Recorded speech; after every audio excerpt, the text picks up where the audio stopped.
ওরা নিচ দিয়ে ওড়ে, দ্রুত হামলা করে এবং আপনার জানার আগেই অদৃশ্য হয়ে যায়। অ্যাপাচি হেলিকপ্টার শুধু একটি যন্ত্র নয়, এটি একটি যুদ্ধক্ষেত্রের শিকারী, যা আধুনিক যুদ্ধের জন্য মাটি থেকে তৈরি করা হয়েছে। কিন্তু ঠিক কিভাবে এই হাইটেক যুদ্ধবিমানটি তৈরি, একত্রিত এবং সশস্ত্র করা হয়? কাঁচা টাইটেনিয়াম প্যানেল থেকে শুরু করে জটিল রোটর সিস্টেম পর্যন্ত এবং হেলমেট লিঙ্কড টার্গেটিং থেকে ফায়ার অ্যান্ড ফরগেট মিসাইল পর্যন্ত অ্যাপাচির প্রতিটি অংশ ধ্বংস এবং বেঁচে থাকার জন্য বিশেষভাবে তৈরি। এই ভিডিওতে আমরা আপনাকে এর সৃষ্টির গভীরে নিয়ে যাব, ধাপে ধাপে, যা অ্যাপাচিকে বিশ্বের সবচেয়ে ভয়ঙ্কর অ্যাটাক হেলিকপ্টার করে তুলেছে তা উন্মোচন করতে। অ্যাপাচি হেলিকপ্টারের উৎস এবং উন্নয়ন। অ্যাপাচি হেলিকপ্টারের গল্প শুরু হয় ঠান্ডা যুদ্ধের সময়ে। 1970-এর দশকে মার্কিন সেনাবাহিনী জানত যে তাদের নতুন কিছু দরকার, একটি হেলিকপ্টার যা নিচু দিয়ে উঠতে পারে, জোরে আঘাত করতে পারে এবং মারাত্মক ফায়ার পাওয়ার থেকে বাঁচতে পারে। তখনই হিউজেস হেলিকপ্টার একটি ডিজাইন নিয়ে আসে, যা অবশেষে AH-64 অ্যাপাচি হয়ে ওঠে। একটি ভয়ঙ্কর প্রতিযোগিতা ছিল, অ্যাপাচি একমাত্র প্রার্থী ছিল না। এটিকে বেল YAH-63কে হারাতে হয়েছিল, যা মসৃণ কিন্তু কম টেকসই ছিল। নিষ্ঠুর ফিল্ড ট্রায়ালে অ্যাপাচি প্রমাণ করেছে যে এটি আঘাত সহ্য করতে পারে এবং উড়তে পারে।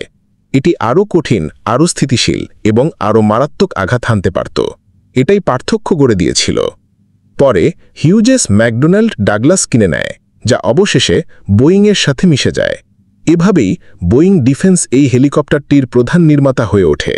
প্রথম অ্যাপাচিগুলো 1980-র দশকের মাঝামাঝি সময় তৈরি হয়েছিল এবং 1986 সালের মধ্যে সেগুলো সম্পূর্ণ পরিষেবাতে ছিল।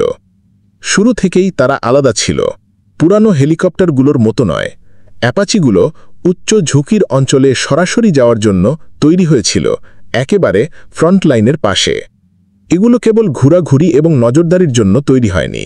এগুলো ট্যাঙ্ক শিকার করতে, স্থল সৈনিকদের সমর্থন করতে এবং আগুনের নিচে টিকে থাকার জন্য ডিজাইন করা হয়েছিল। অ্যাপাচির ফ্রেমের প্রতিটি লাইন, এর ভিতরের প্রতিটি সিস্টেম বাস্তব যুদ্ধের জন্য তৈরি করা হয়েছিল, কেবল কাগজের তত্ত্ব নয়। যা অ্যাপাচিকে সত্যি আলাদা করে তুলেছিল তা হল যুদ্ধক্ষেত্রে এর পারফরম্যান্স। ডিজার্ট স্টর্মের মতো সংঘর্ষে অ্যাপাচি শুধু টিকেই থাকেনি, আধিপত্য বিস্তার করেছিল। ক্রুরা অবিশ্বাস্য নির্ভুলতার কথা জানিয়েছিল এবং গ্রাউন্ড ট্রুপস এর উপর ঘড়ির কাঁটার মতো নির্ভর করত। এটি ট্যাঙ্ক কিলার ডাকনাম অর্জন করেছিল। আজ কয়েক দশকের আপগ্রেড এবং প্রযুক্তিগত পরিবর্তনের পরেও অ্যাপাচি এখনও সেই আসল মিশন নিয়ে কাজ করছে, বেঁচে থাকা, আঘাত করা এবং বাড়ি ফিরে আসা। আর এই উদ্দেশ্যই প্রতিটি হেলিকপ্টার তৈরির প্রক্রিয়াকে আকার দিয়েছিল। এয়ারফ্রেম নির্মাণ এবং ফিউসিলেজ অ্যাসেম্বলি। এখন অ্যাপাচি শারীরিকভাবে কী দিয়ে তৈরি এবং কেন তা নিয়ে আলোচনা করা যাক। অ্যাপাচির বডি শুধু মেটালের পাত দিয়ে তৈরি নয়, এর এয়ারফ্রেমের প্রতিটি অংশ ওজন, স্থায়িত্ব এবং যুদ্ধক্ষেত্রে টিকে থাকার মধ্যে একটি গণনাকৃত সিদ্ধান্ত। এর ফ্রেমটি অ্যালুমিনিয়াম এবং টাইটানিয়ামের মিশ্রণ দিয়ে শুরু হয়, যা কম্পোজিট উপাদানের সাথে মিলিত থাকে। এই কম্পোজিটগুলো মূল উপাদান মান। এগুলো ওজন কমাতে সাহায্য করে এবং বুলেট এবং আঘাতের বিরুদ্ধে প্রতিরোধ ক্ষমতা বাড়িয়ে তোলে। বোয়িং এয়ারফ্রেম এবং প্রধান অংশগুলো তৈরি করে নাক, কেন্দ্র ফিউসিলেজ এবং লেজ বুম। প্রতিটি অংশ উচ্চ পরিধি যন্ত্র ব্যবহার করে আলাদাভাবে মেশিন করা হয় এবং তারপর একটি বিশাল সামরিক গ্রেডের ধাঁধার মতো একসাথে ঝালাই এবং বোল্ট করা হয়। কিন্তু সবচেয়ে আকর্ষণীয় বিষয় হচ্ছে এটি কিভাবে বেঁচে থাকার জন্য তৈরি। অ্যাপাচি শুধু সাজোয়া নয়, এটি রিডান্ডেন্সি মাথায় রেখে ইঞ্জিনিয়ারিং করা। এর মানে যদি একটি সিস্টেম ব্যর্থ হয় বা ক্ষতিগ্রস্ত হয়, অন্যটি তার জায়গা নিতে পারে। এর মধ্যে রয়েছে dual hydraulic system, shielded electronics এবং রিইনফোর্সড ল্যান্ডিং গিয়ার। ফিউসিলেজ 23 মিলিমিটার উচ্চ বিস্ফোরক রাউন্ড থেকে ক্ষতি শোষণ করতে সক্ষম, যা একটি সাধারণ যুদ্ধক্ষেত্রের হুমকি। ককপিট, যেখানে ক্রু বসে, তা বুলেট প্রতিরোধী কাঁচ দিয়ে তৈরি। এটি ছোট অস্ত্রের ডিরেক্ট আঘাত সহ্য করার জন্য যথেষ্ট পুরু এবং তখনও ক্রুকে সম্পূর্ণ দৃশ্যমানতা দেয়, যা দ্রুত এবং অপ্রত্যাশিত যুদ্ধ পরিবেশের জন্য অত্যন্ত গুরুত্বপূর্ণ। পুরো ফিউসিলেজে জুড়ে আপনি অপসারণযোগ্য প্যানেল এবং অ্যাক্সেস পয়েন্ট পাবেন।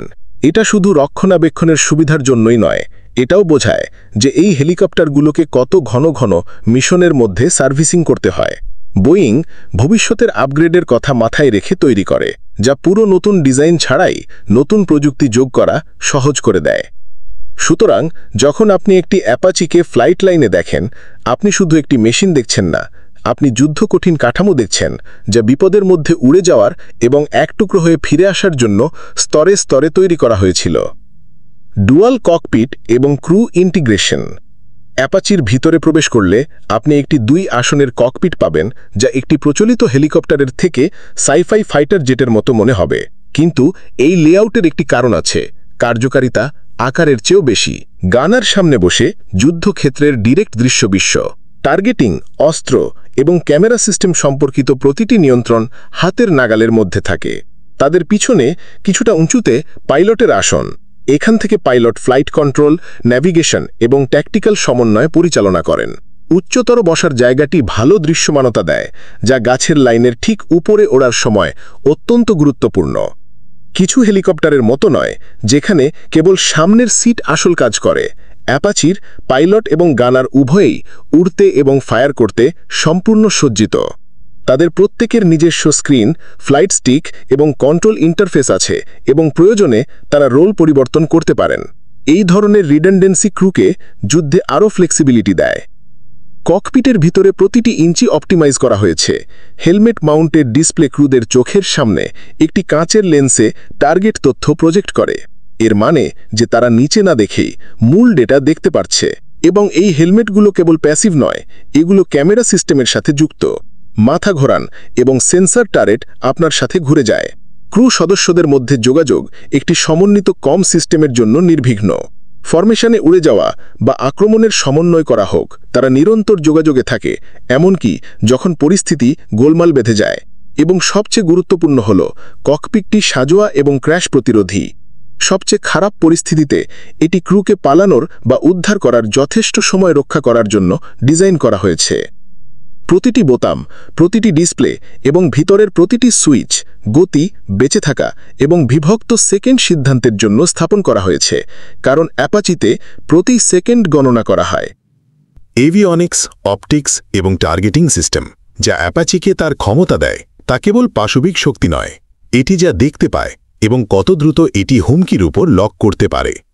আসুন আসল গেম চেঞ্জারটি দেখি, অপটিক্স এবং অ্যাভিওনিক্স স্যুট। নাকের নিচে মাউন্ট করা একটি ঘূর্ণায়মান সিস্টেম রয়েছে, যাকে TADS-PNVS বলা হয়। এইটি টার্গেট অ্যাকুইজিশন ডেজিগনেশন সাইট এবং পাইলট নাইট ভিশন সেন্সরের সংক্ষিপ্ত রূপ। এটি অ্যাপাচির চোখের মতো।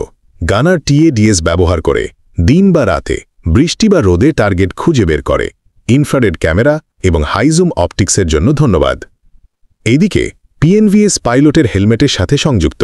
তারা যেমন নড়াচড়া করে তেমনই নড়ে। এটি পিচ অন্ধকার বা ধুলোময় যুদ্ধ অঞ্চলে উড়ে যাওয়াকে কেবল সম্ভবই নয়, নির্ভুল করে তোলে। তারপর রয়েছে লং বো রাডার সিস্টেম, রোটারের উপরে সেই আইকনিক মাশরুম আকৃতির ডোম। আকৃতি দেখে বিভ্রান্ত হবেন না, এর ভেতরে একটি 36 ডিগ্রি মিলিমিটার ওয়েভ রাডার রয়েছে, যা একবারে 300টি পর্যন্ত টার্গেট শনাক্ত এবং ট্র্যাক করতে পারে। এটি হুমকিগুলোকে অগ্রাধিকার দেয় এবং এমনকি নেটওয়ার্কের অন্যান্য বিমানের সাথে ডেটা শেয়ার করে। আশ্চর্যজনক বিষয় হল, এইসব কিভাবে সংযুক্ত। টার্গেটিং সিস্টেমের জন্য হেলিকপ্টারটিকে সরাসরি শত্রুর দিকে নির্দেশ করার প্রয়োজন হয় না। হেলমেটে লক্ষ্য করে গানার বাম দিকে তাকাতে পারে এবং 30 মিলিমিটার চেইন গান তাদের দৃষ্টির রেখা অনুসরণ করে। যদি তারা এটি দেখতে পায়, তারা এটিকে আঘাত করতে পারে।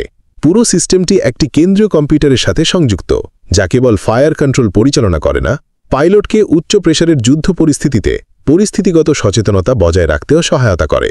এর মানে হল দ্রুত টার্গেট অধিগ্রহণ, কম এক্সপোজার এবং আরও নির্ভুল শট, ফরমেশন ভাঙা বা খোলা জায়গায় ঘোরাঘুরি না করেই। যখন লোকেরা বলে অ্যাপাচি স্মার্ট, তারা মজা করছে না। এটি কেবল একটি উড়ন্ত ট্যাঙ্ক নয়, এটি একটি উড়ন্ত ডেটা সেন্টার যার ট্রিগার ফিঙ্গার রয়েছে। অস্ত্র ব্যবস্থা এবং কম্ব্যাট লোডআউট। এখন আসুন আলোচনা করা যাক কি অ্যাপাচিকে তার দৃষ্টিসীমার মধ্যে থাকা যে কোনো কিছুর জন্য একটি দুঃস্বপ্ন করে তোলে। এর প্রধান বন্দুক হল M230 চেইন গান, একটি 30 মিলিমিটার কামান যা ককপিটের ঠিক নিচে মাউন্ট করা হয়েছে। এটি প্রতি মিনিটে 600 রাউন্ড ফায়ার করে এবং ক্রুয়ের হেলমেট নড়াচড়া দ্বারা সরাসরি নিয়ন্ত্রিত। এর মানে হলো বন্দুকটি যেখানে দ্বারা তাকায় সেখানেই ফায়ার করে, দ্রুত, নির্ভুল এবং হালকা সাজোয়া যান এবং শত্রু অবস্থানের বিরুদ্ধে পাশবিক। কিন্তু এইটি কেবল শুরুমাত্র। প্রতিটি অ্যাপাচির দুপাশে স্ট্যাব উইংস রয়েছে এবং প্রতিটি ডানার অস্ত্রের জন্য 2টি হার্ড পয়েন্ট রয়েছে। এইটি মোট 4টি পাইলন এবং তারা যা বহন করে তা মিশনের উপর নির্ভর করে। স্ট্যান্ডার্ড লোডআউট 16টি হেলফায়ার মিসাইল, লেজার বা radar guided, fire and forget এবং সেকেন্ডের মধ্যে ট্যাঙ্ক ধ্বংস করতে সক্ষম। যদি মিশনের জন্য সাপ্রেশনের প্রয়োজন হয়, পাইলনগুলো হাইড্রা 70 আনগাইডেড রকেট দিয়ে সজ্জিত করা যেতে পারে, যা নরম টার্গেট, কাঠামো বা কভার থেকে শত্রুকে বের করে আনার জন্য উপযুক্ত। এমনকি এয়ার টু এয়ার প্রতিরক্ষার জন্য স্টিঙ্গার মিসাইল বা আকাশীয় হুমকিকে মোকাবেলা করার জন্য সাইড ওয়াইন্ডার মাউন্ট করারও বিকল্প রয়েছে।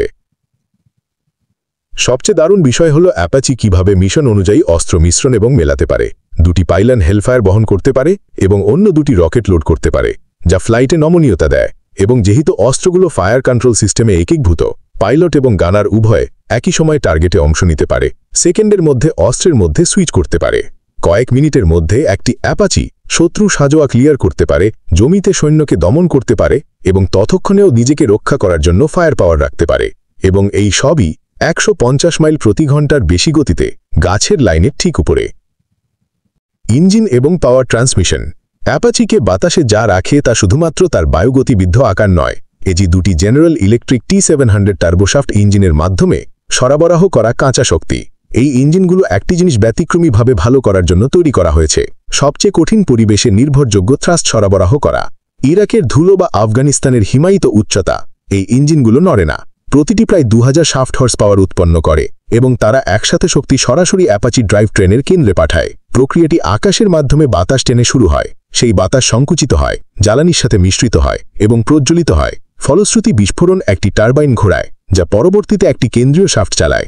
সেই শাফট ট্রান্সমিশন সিস্টেমের সাথে সংযোগ স্থাপন করে এবং সেখান থেকে শক্তিমূল রোটার এবং টেল রোটারে প্রবাহিত হয়। এটি সহজ শোনালেও ইঞ্জিনিয়ারিং মোটেও সহজ নয়। এই সেটআপের প্রতিটি অংশ পাইলটের ইনপুটের সাথে তাৎক্ষণিকভাবে প্রতিক্রিয়া দেখানোর জন্য ফাইন টিউন করা।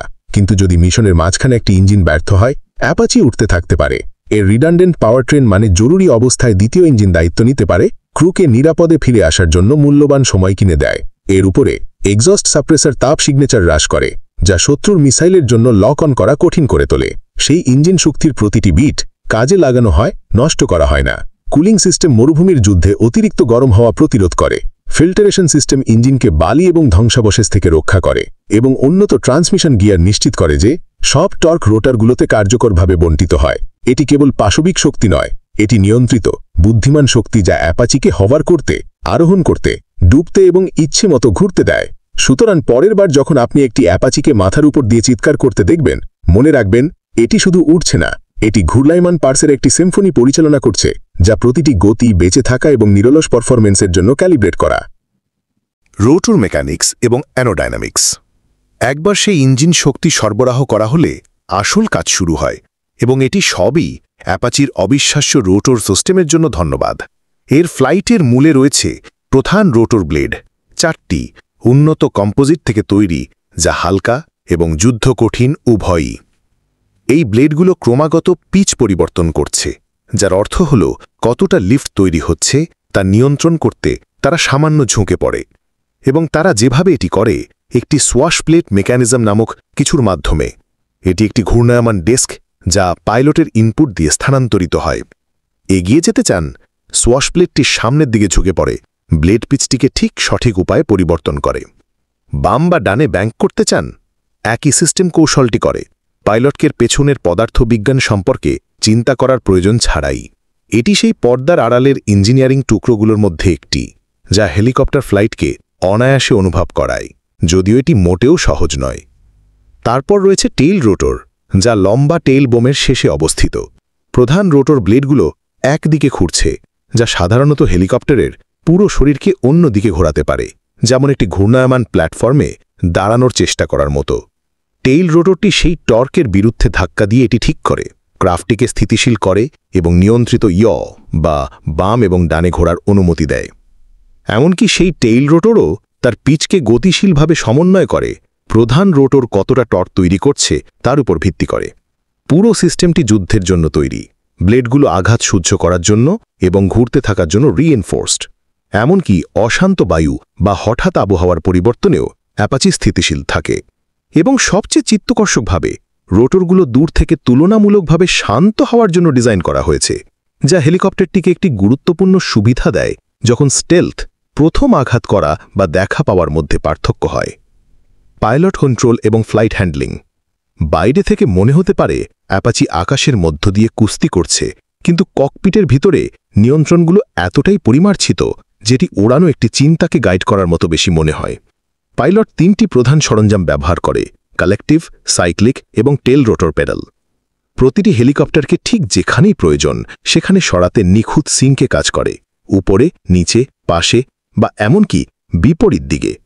কালেকটিভ লিভার একবারে সমস্ত প্রধান রোটর লিভার কোণ পরিবর্তন করে। উপরে টানুন এবং হেলিকপ্টারটি মাটি থেকে উঠে যায়, নিচে ধাক্কা দিন এবং এটি নেমে আসে। ধারণাই সহজ, কিন্তু এই একক নিয়ন্ত্রণটি নির্ধারণ করে যে অ্যাপাচি একটি পাহাড়ের উপর দিয়ে আরোহণ করে নাকি শত্রু রাডারের নিচে ডুব দেয়। তারপর আসে সাইক্লিক স্টিক, যা হেলিকপ্টারকে সামনে, পেছনে বা পাশে সরায় রোটর ডিস্কে কাত করে। এটি সেই নিয়ন্ত্রণ যা অ্যাপাচিকে তার বিখ্যাত তৎপরতা দেয়, যা এটিকে বিল্ডিংয়ের চারপাশে ব্যাংক করতে, কভারে পাশে যেতে বা শিকারী পাখির মতো একটি টার্গেটকে চক্কর দিতে দেয়। অন্যদিকে টেইল রোটর পেডেলগুলো ঘূর্ণন নিয়ন্ত্রণ করে, মূলত নাক বাম বা ডানে ঘুরিয়ে। এগুলো পাইলটকে টার্গেটের সাথে অ্যাপাচিকে সারাইত করতে বা আঁটোসাঁটো জায়গায় চালনা করতে দেয়। একসাথে এই নিয়ন্ত্রণগুলো একটি গতি ত্রিভুজ গঠন করে, যা ক্রুকে সমস্ত গতি এবং উচ্চতায় নিখুঁত হ্যান্ডলিং দেয়। কিন্তু আসল জাদু হল এটি কতটা অনায়াসে অনুভব করে। নিয়ন্ত্রণগুলো ফ্লাই বাই ওয়্যার, যার অর্থ ডিজিটাল সিগন্যালগুলি ভারী মেকানিক্যাল সংযোগের স্থান নেয়, যা চলাচলকে মসৃণ এবং দ্রুত করে তোলে। স্থিতিশীলতা সিস্টেমগুলো ক্রমাগত মাইক্রো অ্যাডজাস্টমেন্ট করে, হেলিকপ্টারটিকে হঠাৎ চালনা বা দমকা হওয়ার সময় স্থির রাখে। এবং এখানেই জিনিসগুলো সত্যিই শীতল হয়। পাইলট এবং গানার উভয়ই হোটাস সেটআপ ব্যবহার করে। এর মানে হচ্ছে যে তারা তাদের হাত নিয়ন্ত্রণ থেকে না সরিয়েই উড়তে, লক্ষ্য করতে এবং ফায়ার করতে পারে। এটি এমনভাবে ডিজাইন করা হয়েছে যাতে যুদ্ধের উত্তাপে কোনো হাতাহাতি না থাকে, শুধু ফোকাস থাকে। ফলাফল একটি মেশিন যা কেবল প্রতিক্রিয়া করে না, এটি অনুমান করে। অ্যাপাচিতে উড়ান দ্বিতীয় প্রকৃতিতে পরিণত হয়, তাই ক্রু সবচেয়ে গুরুত্বপূর্ণ বিষয়টিতে মনোযোগী হতে পারে: মিশনটি সম্পন্ন করা এবং জীবিত ফিরে আসা। কৌশল, স্ট্র্যাটেজি এবং যুদ্ধক্ষেত্রের ভূমিকা। অ্যাপাচি কেবল একটি উড়ন্ত অস্ত্র প্ল্যাটফর্ম নয়, এটি মধুনিক যুদ্ধক্ষেত্রের জন্য তৈরি একটি স্ট্র্যাটেজিক সম্পদ। এর যুদ্ধকৌশল একটি কেন্দ্রীয় ধারণার উপর নির্মিত: জোরে আঘাত করা, দ্রুত অদৃশ্য হয়ে যাওয়া। এর মানে হল নিচু দিয়ে উড়ান, ভূতলকে আড়াল করার জন্য ব্যবহার করা এবং কেবল প্রয়োজনের সময় আঘাত করার জন্য উপরে ওঠা। এই কৌশলকে মাস্কিং বলা হয়, এবং এটি সেটাই যা অ্যাপাচিকে এমন জায়গায় টিকে থাকতে দেয় যেখানে অন্য বিমানের একটি সুযোগ থাকবে না। লংবো রাডার ব্যবহার করে অ্যাপাচি একটি পাহাড় বা বনভূমির পেছন থেকে পুরো যুদ্ধক্ষেত্র স্ক্যান করতে পারে। এটি হাজার হাজার সম্ভাব্য টার্গেট শনাক্ত করতে পারে, এমনকি দেখা না গেলেও। একবার ডেটা সংগ্রহ করা হলে এটি থ্রেডগুলিকে প্রায়োরিটাইজ করে, লক অন করে এবং হেলফায়ার মিসাইলে সরাসরি তথ্য পাঠায়। তারপর মাত্র কয়েক সেকেন্ডের মধ্যে এটি উপরে ওঠে, ফায়ার করে এবং কভারে ফিরে যায়। ফায়ার অ্যান্ড ফরগেট, এটি তাড়াতাড়ি হয়। কিন্তু অ্যাপাচি সবসময় একা কাজ করে না। এটি প্রায়শই হান্টার কিলার টিমে কাজ করে, যেখানে একটি হেলিকপ্টার টার্গেট চিহ্নিত করে আর একটি আঘাতের জন্য এগিয়ে যায়। কখনো কখনো এটি ড্রোন বা ফরওয়ার্ড গ্রাউন্ড ইউনিটের সাথে কাজ করে টার্গেট চিহ্নিত করে, কমান্ডারদের যুদ্ধের একটি পূর্ণ ছবি দেয়। কনভয়ে এসকট রোলে এটি অ্যাম্বুশের জন্য এগিয়ে যায়। ওভারওয়াচে এটি দূরে অপেক্ষা করে প্রতিক্রিয়া দেওয়ার জন্য।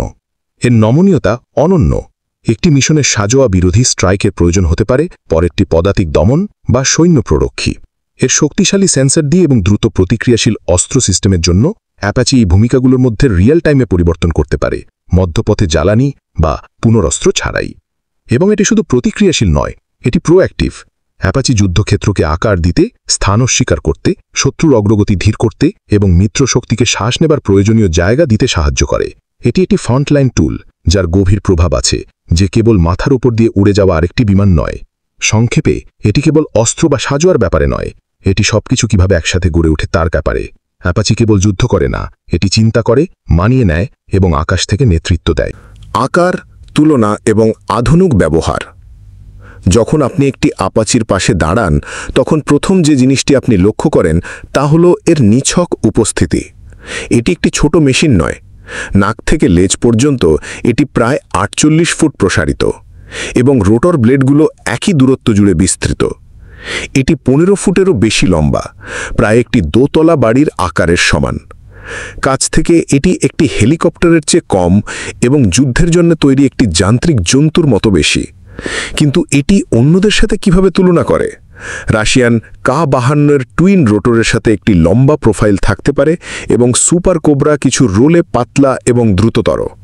কিন্তু আপাচি টেবিলে অনন্য কিছু নিয়ে আসে: স্থায়িত্ব, সেন্সর ইন্টিগ্রেশন এবং ফায়ার কন্ট্রোল নির্ভুলতা। টার্গেট ট্র্যাক, প্রাথমিকতা এবং নিযুক্ত করার ক্ষমতা নিজেকে প্রকাশ না করেই এটিকে এর ক্লাসের সবচেয়ে মারাত্মক বিমানগুলোর মধ্যে একটি করে তোলে। H-64E গার্ডিয়ানের মতো আধুনিক সংস্করণগুলো এটিকে আরও এগিয়ে নিয়ে গেছে। এগুলি ডিজিটাল কম সিস্টেম, উন্নত ইঞ্জিন এবং ককপিট থেকে সরাসরি ড্রোন নিয়ন্ত্রণ করার ক্ষমতা নিয়ে আসে। এর মানে হলো একটি আপাচি এখন একটি সম্পূর্ণ আকাশীয় দল সমন্বয় করতে পারে, কমান্ড সেন্টারে রিয়েল টাইম ইন্টেল ফিড করার সময় একই সাথে শত্রুকে নিযুক্ত করতে পারে। আপাচি এখন যুক্তরাজ্য, ভারত, ইসরায়েল এবং সৌদি আরব সহ 1 ডজনেরও বেশি দেশ দ্বারা উড্ডয়ন করা হচ্ছে। প্রত্যেকটি তাদের প্রয়োজনের জন্য প্ল্যাটফর্মটি কাস্টমাইজ করে। জঙ্গলযুদ্ধ, মরুভূমির টহল বা পার্বত্য অভিযানই যাই হোক না কেন, এই হেলিকপ্টারটি খাপ খায়। এবং আপগ্রেডগুলো থামেনি। ইঞ্জিনিয়াররা ইতিমধ্যে ভবিষ্যতের সংস্করণগুলোতে কাজ করছে। এআই সহায়তাযুক্ত টার্গেটিং, হ্রাসকৃত রাডার স্বাক্ষর এবং বর্ধিত স্বায়ত্তশাসন সহ। লক্ষ্য হল আপাচিকে পরবর্তী প্রজন্মের যুদ্ধক্ষেত্রে আরও টেকসই করে তোলা, যেখানে হুমকিগুলো প্রতিদিন বিকশিত হচ্ছে। সুতরাং যদিও আপাচি ঠান্ডা যুদ্ধে জন্মগ্রহণ করেছিল, এটি পুরনোর থেকে অনেক দূরে। এটি নির্ভুলতা, শক্তি এবং উপস্থিতির একটি ক্রমবিকশিত প্রতীক, একটি যা আজও ততটাই প্রাসঙ্গিক যতটা কয়েক দশক আগে ছিল। উচ্চটেক ড্রোন এবং জেট ফাইটার দ্বারা পূর্ণ একটি বিশ্বে আপাচি এখনও তার জায়গা করে নিয়েছে, নিচু, দ্রুত এবং মারাত্মক। ফ্যাক্টরির মেঝো থেকে ফ্রন্টলাইন পর্যন্ত আপাচি হেলিকপ্টারটি আধুনিক ইঞ্জিনিয়ারিংয়ের একটি মাস্টারপিস। প্রতিটি বিষয় একটি মারাত্মক উদ্দেশ্য পরিবেশন করে। যদি আপনি এই গভীর ভিডিওটি উপভোগ করেন যে এটি কিভাবে তৈরি হয়, তাহলে এই ধরনের আরও ভিডিওর জন্য সাবস্ক্রাইব করতে ভুলবেন না এবং আমাদের জানান যে আপনি পরবর্তীতে কি উন্মোচন করতে চান।